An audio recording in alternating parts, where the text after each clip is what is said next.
துளசி இவனை கண்டு உதட்டை சொலித்துக் கொண்டாள்.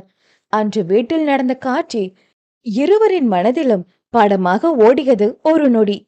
அவளை பார்த்தபடியே, என்னப்பா இங்க பிரச்சனை என்றபடி பக்கத்தில் இருந்து ஒரு சேரினை இவர்கள் அருகே இழுத்து போட்டு அமர்ந்தான். பேரரை அடித்தவனோ திமிராய் சாய்ந்து அமர்ந்து கொண்டான். ஏய் போலீஸு, உன்னை யார் கூப்பிட்டா? எதுக்கு இங்க வந்து சீன் போட்டுட்டு இருக்க? இது எங்க பிரச்சனை, அத நாங்க பாத்துக்கிறோம். முதல்ல கிளம்பு நீ என அவன் தீரனை பார்த்து கை நீட்டி பேசினான். போச்சு, இவனா வாய கொடுத்து வாங்கி கட்டிக்க போறான். நம்ம சார பத்தி தம்பிக்கு தெரியல என சிரித்துக்கொண்டே மித்ரன் ஏட்டு காதில் ஓதினான். அட, கொஞ்சம் பொறுமையா இருங்க ஜி. எதுக்கு இவ்ளோ கோபம்? ரொம்ப சூடா இருக்கீங்க போல. வேணும்னா ஜில்லுன்னு ஐஸ் போட்டு ஜூஸ் கொண்டு வர சொல்லவா என மேசைகள் தாளம் போட்டபடி முன்னே இருந்தவனை நக்கல் பார்வை பார்த்தான். ஏய் போலீஸு, என்ன நக்கலா? நான் யார் தெரியுமா? என்ன ஜி, நீங்க யாருன்னு உங்களுக்கே தெரியாதா? ஒரு மாதிரி தலையை நிமிர்ந்து நக்கல் தோணியில் கேட்டவன் கண்கள் அடிக்கொரு முறை அந்த பப்பாளி பக்கமும் தழுவி வந்தது. ஏய், நான் யார் தெரியுமா? அவன் எகிரி கொண்டு வந்தான். ஐயோ, சத்தியமா தெரியாதுங்க ஜி என மேசை மீது சத்தியம் செய்வது போல் அடித்து காட்டினான். நான் ஜெகன், சிஎம் என்னோட மாமா. பார்த்து பேசு, இல்லனா வேற மாதிரி ஆகிரும். கழுத்தை வளைத்து திமிராக பேசினான் அந்த ஜெகன். ஐயோ ஜெகன் சார், நீங்க சிஎம் மச்சானா? பயமா இருக்கே என பம்மியவனோ, எங்க பேரர் இங்க வாங்க. என்ன விஷயம்? சிஎம் மச்சான் சார் எதுக்காக உங்களை அடிச்சாருன்னு நான் தெரிஞ்சுக்கலாமா என ஓரக்கண்ணால் துளசியை பார்த்து கொண்டே கேட்டு வைத்தான். அந்த பேரர் ஜெகனை கண்டு பயந்து பேசாமல் இருந்தான். அட, பயப்படாம சொல்லுங்க பேரர் என அந்த பேரர் கைப்பிடித்து அவன் அருகே அமர வைத்து கொண்டான். வந்து, இந்த சார் வந்து ஒரு அரை மணி நேரம் இருக்கும் சார். வந்ததும் 4 ஜூஸ் ஆர்டர் பண்ணாங்க சார். நானும் கொண்டு வந்து கொடுத்துட்டேன் சார். அரை மணி நேரம் கழிச்சு இப்ப வந்து ஜூஸ் ஏண்டா ஜில்லுன்னு இல்லைன்னு சொல்லி ஒரே பிரச்சனை பண்ணிட்டு இருந்தாரு. அப்புறம் என்ன அடிச்சிட்டாரு சார். அந்த பேரர் பயந்து கொண்டே கூறினான். ஓஹோ, இதுதான் நடந்ததா என இப்பொழுது அந்த ஜெகன் பக்கம் திரும்பினான். என்ன ஜெகன்ஜி, இப்படி அரை மணி நேரம் கழிச்சு ஜூஸ் ஜில்லுன்னு இல்லைன்னு சொல்லி பிரச்சனை பண்றீங்களே, இது உங்களுக்கே நியாயமா இருக்கா என பொறுமையாகத்தான் பேசிக்கொண்டிருந்தான். ஏய் போலீஸு, இப்ப யார் உன்னை இடையில வந்து நாட்டாம பண்ண சொன்னது? உன் வேலை என்னவோ அத மட்டும் பாரு. யார என்ன பண்ணணும்னு எனக்கு தெரியும். கிளம்பிட்டே இரு, இங்க வந்து சீன் போடாத என ஜெகன் அடுத்த வார்த்தை பேசும் முன் ஓங்கி அவன் கன்னத்தில் விட்டான் ஒரு அறையினை. தீரன் விட்ட அறைகள் அவன் அரண்டு போய் கன்னத்தில் கை வைக்க மற்ற அனைவரும் அதிர்ச்சியாகி இவர்கள் பக்கம் திரும்பினார்கள். ஓ காய்ஸ், ஜஸ்ட் பிராங்க் ஷோ தான், மத்தபடி ஒண்ணும் இல்ல. உங்க வேலைய கவனிங்க என தீரன் சிரித்துக்கொண்டே கூறவும், ஓ பிராங்க் ஷோவா என சிரித்துக்கொண்டு அனைவரும் திரும்பிக் கொண்டனர். துளசியோ அதிர்ச்சிகள் வாயில் கை வைத்து தீரனைத்தான் விழி அகலாமல் பார்த்து கொண்டிருந்தாள். ஏய், நீ யார் மேல கை வச்சிருக்க தெரியுமா? அந்த ஜெகன் மீண்டும் கையை நீட்டி பேசினான். தீரன் மீண்டும் அவன் கன்னத்தில் ஒரு அறையை விட்டான். எவ்வளவு தைரியம் இருந்தா திமிரா பேசுவ? கைய மடக்கு. மடக்குன்னு சொல்றான்ல என தீரன் கையை ஓங்கியதும் அவன் பதறிக்கொண்டு விரலை மடக்கிக் கொண்டான். ஏண்டா, நீ என்ன பெரிய இவனா? சிஎம் மச்சான்னா என்ன பெரிய பாதாமா பிஸ்தாவா? உனக்கு கும்பிடு போட்டு மரியாதை கொடுக்கணுமா? உன் மாம சிஎம் கூட கவர்மெண்ட் சர்வெண்ட் தான். வந்தோமா ஜூஸ் குடிச்சோமா போனோமான்னு இல்லாம என்னடா பொட்டப்புள்ள முன்னாடி சீன் போட்டுட்டு இருக்க? நீ பெரிய இவனா இருந்தா அத உன் வீட்டுல வச்சுக்கோ. இப்படி பப்ளிக் கிட்ட வந்து பில்டப் பண்ணக்கூடாது, புரியுதா? வாளு முன்னாடி சீன் போடுறியா என தீரன் பார்வை துளசி பக்கம் சென்று திரும்பியது. வேண்டுமென்று சொல்லவில்லை, இருவருக்குமான உறவை தெரிந்து கொள்ள ஒரு ஆர்வம் அதுக்குத்தான் சீண்டி விட்டான். ஹலோ இன்ஸ்பெக்டர், பார்த்து பேசுங்க. நான் ஒன்னும் அவள் லவ்வர் இல்ல. வி ஆர் பெஸ்ட் ஃப்ரெண்ட்ஸ், அவ்வளோதான்.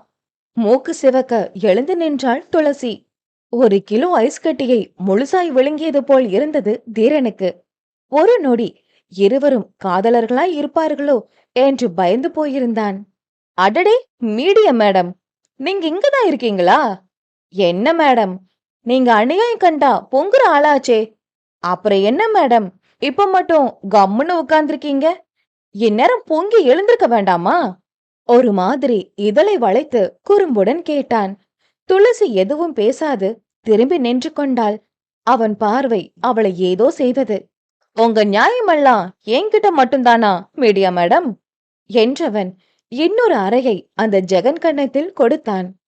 இன்னொரு முறை இப்படி பொதுமக்கள் மேல உன்னோட திமிர காட்டுனன்னு வையே, அந்த இடத்துலயே பேண்ட் சட்டைய உருவி ஓட விட்டுருவேன் என மிரட்டி விட்டான்.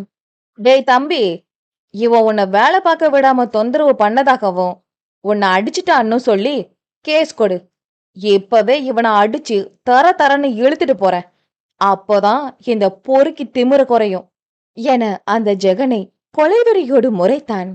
அத்தியாயம் 12. அதிரன் ஜெகனை முறைத்த வண்ணம் பேரரிடம் ரிப்போர்ட் கொடுக்க சொல்லி சொன்னான். ஐயோ சார், அதெல்லாம் வேணாம் சார். நான் வேலை பார்த்து பொழப்பு நடத்துருவேன் சார். அதெல்லாம் வேண்டாம் என மறுத்தே விட்டான் அந்த பேரர். பயப்படாத தம்பி, தைரியமா கொடு.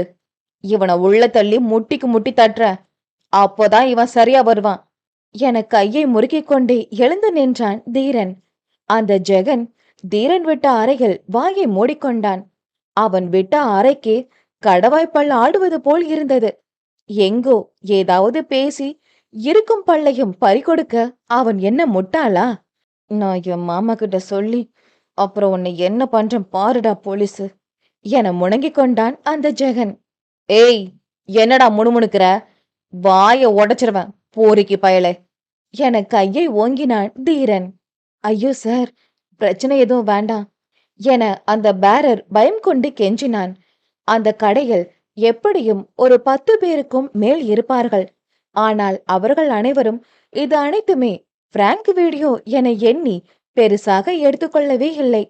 ஹலோ சார், என்ன ஓவரா போறீங்க?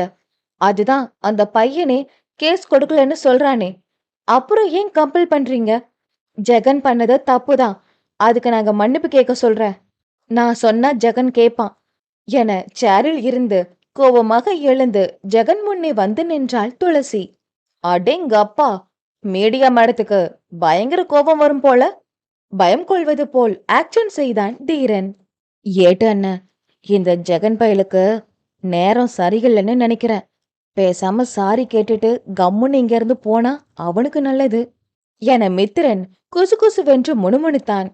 ஜெகன், நீ பண்ணது தப்பு, பிரச்சனை வேணாம், அதனால மன்னிப்பு கேளு ஜெகன் என துளசி உறுதியாக நின்றாள். துளசி, என்ன பேசுற? கேவலம் ஒரு பேரர் கிட்ட போய் நான் மன்னிப்பு கேட்கணுமா? என் ஸ்டேட்டஸ் என்ன, என் தகுதி என்ன? இவங்கிட்டலாம், அதுவும் இத்தனை பேர் முன்னாடி மன்னிப்பு கேட்க சொல்ற? முடியவே முடியாது. எனக்குன்னு ஒரு தகுதி இருக்கு. அத இவன் முன்னாடி எல்லாம் மன்னிப்பு கேட்டு டேமேஜ் பண்ண முடியாது. என்னால முடியவே முடியாது என மறுத்துவிட்டான் ஜெகன். தீரன் நக்கல் சிரிப்பு சிரித்தான். ஏதோ நீ சொன்னா கேப்பான்னு சொன்ன என அவளுக்கு மட்டும் கேட்கும்படி கூறியவன் தாடிகினை தடவி கொண்டான். ஏற்கனவே தீரனை கண்டால் அவளுக்கு பற்றி கொண்டு வரும். இதில் அவன் முன்னாடி வேறு இவன் நம்மளை டேமேஜ் செய்கிறானே என ஜெகன் மீதுதான் அவளுக்கு கோபமாக வந்தது. சார், அதெல்லாம் வேண்டாம் சார். அந்த பேரர் வேறு இடையில் புகுந்தான். அட, பேசாம இருப்பா. அதுதான் மேடமே அவங்க பாய் ஃப்ரெண்டு கிட்ட சொல்லி சாரி கேட்க சொல்றதா சொல்றாங்களே, அப்புறம் என்ன என தீரன் கை காலை நீட்டி மீண்டும் சேரில் அமர்ந்து கொண்டான். மீடியா மேடம், உங்க பாய் ஃப்ரெண்டு கிட்ட சாரி கேட்க சொல்லுங்க மேடம் என நக்கலாக பேசினான். இவளுக்கு பற்றி கொண்டு வந்தது. ஹலோ இன்ஸ்பெக்டர் சார், ஓவரா பேசாதீங்க. அவ என் ஃப்ரெண்டு மட்டும்தான், சும்மா சும்மா பாய் ஃப்ரெண்டுன்னு சொல்லாதீங்க, அப்புறம் எனக்கு கெட்ட கோபம் வரும், அவ்வளவுதான் என தீரன் பக்கம் திரும்பி கோபம் கொண்டவள் இப்பொழுது ஜெகன் பக்கம் திரும்பினாள்.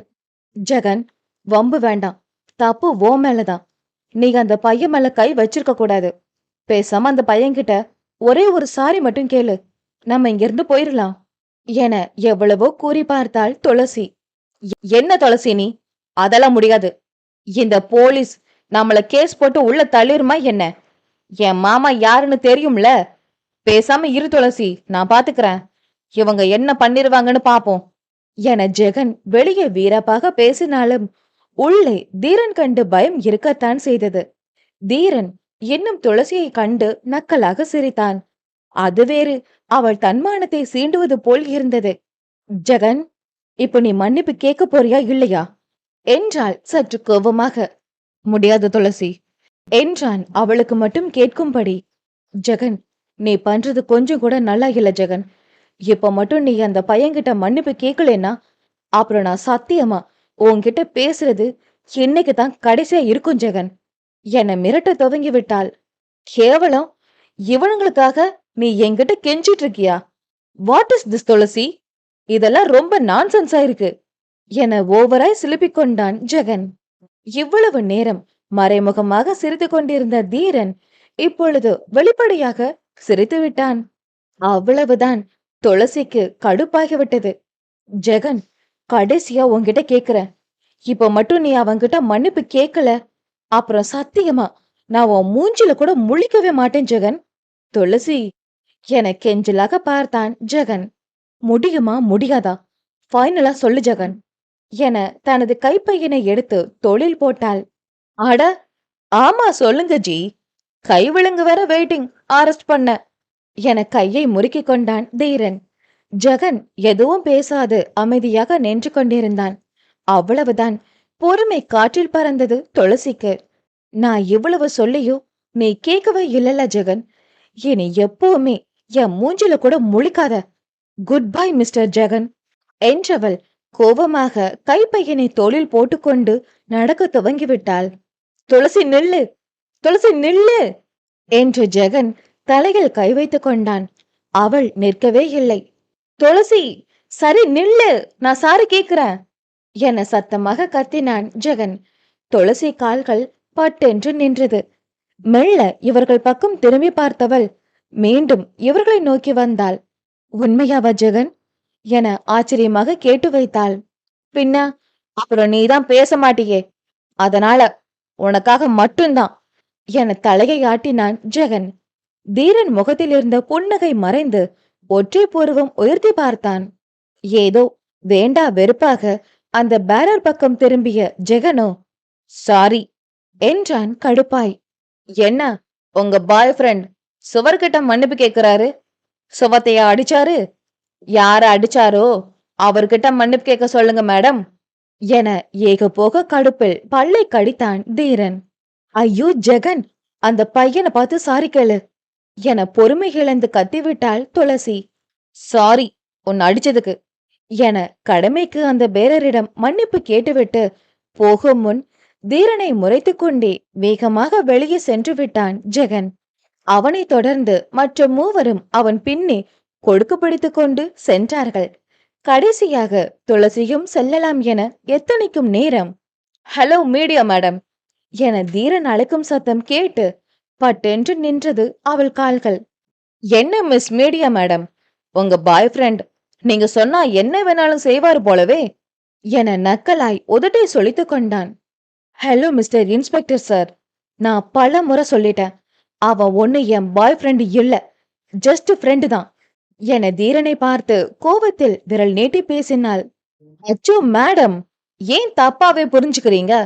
நான் ஒண்ணு தவற சொல்லவே இல்லையே. அவ ஒன்னும் கேர்ள் இல்லையே, பாய் தானே, அதனாலதான் பாய் ஃப்ரெண்டுன்னு சொன்னேன். நீங்க தப்பா மீன் பண்ணிக்கிட்டா அதுக்கு நான் என்ன பண்ண முடியும் மேடம் என மீண்டும் அதே நக்கல் சிரிப்பு அவன் முகத்தில். உங்க பேச்சுவார்த்தை எதுவும் சரியில்லை மிஸ்டர். அப்படியே அவ என் பாய் ஃப்ரெண்டா இருந்தாலும் உங்களுக்கு ஏதாவது பிரச்சனையா என்ன என அவன் முன்னே நெருங்கி நின்று அவனுக்கு மட்டும் கேட்கும்படி கேட்டாள். ஐயோ மேடம், எனக்கு என்ன பிரச்சனை வந்துரு போகுது? நீங்க மீடியா, அவரு சிஎம் மச்சான், இதனால உங்களுக்கும் அவனுக்கும் தான் பல நல்லது நடக்கும். இப்பதான் புரியுது ஏன் மீடியா மேடம் இது வரைக்கும் சிஎம் சார பத்தி மட்டும் எந்த ஒரு தவறான நியூஸும் சொன்னதே இல்லைன்னு. இதுக்கு பின்னாடி கூட நிறைய விஷயம் இருக்குன்னு என துளசியை கண்டு புருவத்தை உயர்த்தினான். இங்க பாருங்க மிஸ்டர், நீங்க பேசுறது நல்லா இல்ல. நான் எப்பவுமே என்னோட வேலையில ரொம்ப உண்மையா தான் இருப்பேன். இப்போ இல்ல, எப்பவுமே நான் என் வேலைக்கு துரோகம் பண்ணதே கிடையாது. இதுவரைக்கும் சிஎம் சார பத்தி எந்த ஒரு தவறான விஷயமும் நான் கேள்விப்பட்டது இல்ல. அவர் ரொம்ப நல்லவர். இதுவரைக்கும் அவர் ஊழல் பண்றதா கூட நான் கேள்விப்பட்டது இல்ல என பொரிந்து தள்ளினாள். அடேங்கப்பா! ஊழல் பண்ணாத அரசியல்வாதியா? எவ்ளோ பெரிய அபூர்வமான விஷயம். எனக்கு இது வரைக்கும் தெரியாது மீடியா மேடம். எந்த கலியுகத்துல கூட ஊழல் பண்ணாத அரசியல்வாதிகள்லாம் இருக்காங்கன்னு. சார், நீங்க நக்கல் பண்ற மாதிரி இருக்கு என புருவம் உயர்த்தினாள். ஐயோ மேடம், அப்படியெல்லாம் எதுவும் இல்ல. Madam media person. அதோட சிஎம் சாருக்கு ரொம்ப நெருக்கமானவங்க. உங்கள நக்கல் பண்ண முடியுமா? அங்க பாருங்க, உன் பாய் ஃப்ரெண்ட் வேற ஆடி கார்ல உங்களுக்காக காத்துட்டு இருக்காரு. ஆடி கார் வாங்குற அளவுக்கு ஃப்ரெண்ட் எல்லாம் உங்களுக்கு இருக்கும் போது நான் உங்களுக்கு கிண்டல் பண்ணிட முடியுமா என தலையை சிலுப்பிக் கொண்டான். உங்க கூட எல்லாம் மனுஷன் பேச முடியுமா? ஆமா ஆமா, அதோ அந்த கார்ல உட்கார்ந்திருக்க கிங்காங் தானே பேசும். சிட், என் வழியில குறுக்க வராதீங்க, அவ்வளவுதான் என மிரட்டி விட்டுதான் சென்றாள். ஏன் ஏட்டான? அதென்ன, நம்ம இன்ஸ்பெக்டர் சாருக்கு அந்த மேடம் பார்த்தா மட்டும் வம்பு பண்ணணும்னு தோணுமா? சும்மா சும்மா அந்த பொண்ணுகிட்டயே போய் வம்பு பண்ணிட்டு இருக்காரு என அங்கு சண்டைக்கோழி போல் சண்டையிட்டு கொண்ட இருவரையும் பார்த்த வண்ணம் கேட்டு வைத்தான் மித்ரன். அது என்னமோ தெரியல எஸ்ஐ சார், இன்ஸ்பெக்டர் சாருக்கும் அந்த பொண்ணுக்கும் ஒத்தே வராது. 3 வருஷத்துக்கு முன்னாடி சார் இங்கதான் வேலை பார்த்தாரு. அப்பவும் இந்த பொண்ணு மீடியாவுல தான் வேலை பார்த்துச்சு. இன்ஸ்பெக்டர் சார் கொஞ்சம் கரார ஆளுதான். ஆனா நல்ல மனுஷன்னு அவர் கூட நெருங்கி பழகுறவங்களுக்கு தான் தெரியும். ஒரு பெரிய ரவுடி கும்பல புடிச்சு மீடியா மத்தியில ரொம்ப செல்வாக்கா இருந்த மனுஷன் அவரு. ஆனா சிலர் அவரை பழிவாங்க வேணும்னே அவர் குடிச்ச ஜூஸ்ல போதை மருந்து கலந்து வச்சுட்டாங்க. அதனால அவர் என்ன செய்யறோன்னு தெரியாம நடு ரோட்ல பிரச்சனை பண்ணிட்டாரு. அப்போ அத ஒரு பெரிய விஷயமா நியூஸ்ல பேசி சார் போதைக்கு அடிமையானவர் அப்படி இப்படின்னு அவரை அசிங்கப்படுத்திருச்சு இந்த பொண்ணு. அதனால சாருக்கு ரொம்ப கெட்ட பேர் ஆகி போச்சு. அப்போ இருந்தே அந்த பொண்ணுக்கும் நம்ம இன்ஸ்பெக்டர் சாருக்கும் ஆகாது என தீரனுக்கும் அந்த துளசிக்கும் இடையே இருந்த பிரச்சனையை விளக்கி கூறினார் ஏட்டு. என்ன சொல்றீங்க? இம்புட்டு காண்டு இருந்துகிட்டு இந்த பொண்ணு இம்புட்டு வேலை பார்த்திருக்கா என ஆச்சரியமாக கேட்டவனோ, அப்போ நம்ம சாரு அந்த பொண்ணு இப்படி தப்பா போட்டதுக்கு எதுவும் கேட்கலையா என ஆர்வமாகவும் கேட்டு வைத்தான். அவ்ளோ அசிங்கப்பட்டாரு இன்ஸ்பெக்டர் சார். எந்த நியூஸ் எடுத்தாலும் நம்ம இன்ஸ்பெக்டர் சார பத்தி தான் ஒரே பேச்சு. ஆனா மனுஷன் அதுக்காக கோபப்படவே இல்ல. எதுக்குன்னு எனக்கும் ரொம்ப நாளா தெரியல. அப்புறம்தான் தெரிஞ்சது. அன்னைக்கு அவர் ரவுண்ட்ஸ் போகும்போது ஒரு சிலர் அந்த பக்கமா போன பொண்ணுகிட்ட தவறா நடக்க முயற்சி பண்ணிருப்பாங்க போல. அன்னைக்குன்னு பார்த்து சார் பிஸ்டல கூட எடுக்காம போயிட்டாரு. சாருக்கு அந்த பொண்ணை காப்பாத்தணும்னு மட்டும்தான் எண்ணம் இருந்திருக்கு. ரொம்ப முயற்சி பண்ணி அந்த பொண்ணை காப்பாத்த முயற்சி பண்ணும் போதுதான் அவனுங்க தப்பிக்க சார் மேல போத ஊசிய பயன்படுத்தியிருக்கானுங்க. அந்த நிலைமையில கூட சார் அந்த பொண்ணை சேவ் பண்ணிட்டாரு என நடந்த நிகழ்வினை ஏட்டு எடுத்து கூறினார். என்ன சார் சொல்றீங்க? அப்போ சார் அந்த உண்மையை மீடியா கிட்ட சொல்லிருக்கலாமே என மித்ரனுக்கு ஆதங்கமாக இருந்தது. இந்த உண்மை எனக்கும் சாருக்கும் மட்டும்தான் தெரியும். நான் கூட ஏன் சார் மீடியா முன்னாடி உண்மைய சொல்ல வேண்டியதானேன்னு கேட்டேன். ஆனா சார் தான் சொல்லிட்டாங்க. இல்ல, எனக்காக உண்மைய சொன்னா அந்த பொண்ணு பேரு வெளியில வந்துரும். அப்புறம் அந்த பொண்ணு பத்தி மீடியால போட்டு அந்த பொண்ணு வாழ்க்கை கேள்விக்குறி ஆகிரும்னு தான் அவர் அமைதியா இருந்துட்டாரு. ஆனா இது எதுவும் தெரியாம அந்த பொண்ணு எப்பவுமே சார பத்தி தப்பாதான் பேசிட்டு இருக்கோம். என்ன பண்ண? இங்க நேர்மையா இருந்தா கெட்ட பேர் தான் கிடைக்கும். பேசாம வாங்க எஸ்ஐ சார், அப்புறம் இன்ஸ்பெக்டர் சார் திட்டுவாரு என ஏட்டு பயந்து கொண்டு இன்ஸ்பெக்டர் பின்னே ஓடிவிட்டார். மித்ரனுக்கு கொஞ்சம் கொஞ்சமாக தீரன் மீது நல்ல மதிப்பு வந்து கொண்டிருந்தது. அச்சோ, அப்புறம் நம்மளும் திட்டு வாங்கணும் என வேகமாக அவர்கள் பின்னே ஓடினான் மித்ரன். அத்தியாயம் 13. தனது ஸ்கூட்டியில் வந்து கொண்டிருந்த துளசி முகத்தில் ஏகபோக கடுப்பு. ஒவ்வொரு முறையும் அவளை வேண்டுமென்று சீண்டிக் கொண்டிருக்கிறான் அந்த சேட்டை பிடித்த காக்கி. இதில் அவளை இன்னும் கடுப்பேற்றும்படி தெருவில் சென்ற கார் ஒன்று அவள் மீது சேற்றை வாரி இறைத்துவிட்டு செல்ல, சேத்திலையும் அடி வாங்கியாச்சு, சோத்துலையும் அடி வாங்கியாச்சு. மொமெண்ட் தான். பாவம், புள்ள சேத்துல தொப்பு தொப்புன்னு நனைஞ்சு போயிட்டா. எனக்கு என்னே வருவீங்களாடா என்பதை போல் எக்கசக்க கடுப்பில் அப்படியே வீடு வந்தாள். நீண்ட நேரமாக மகளை காணாமல் பதட்டத்தில் இருந்த அவள் அன்னையோ வாசலிலே வழிமேல் வெளிவைத்து காத்திருந்தார். அப்பொழுது சாக்கடைக்குள் எழுந்து வந்தது போல் வண்டியில் வந்து இறங்கிய மகளைக் கண்டு அவரோ ஆவென்று வாயில் கை வைத்தார். அடியே, என்னடி கோலம் இது? அவருக்கு உண்மையில் சிரிப்பே வந்துவிட்டது. ஆ, ஃபேஷன் ஷோ போயிட்டு வரேன். கடுப்ப கலப்பாத மம்மி, நானே பயங்கர டென்ஷன்ல இருக்கேன்.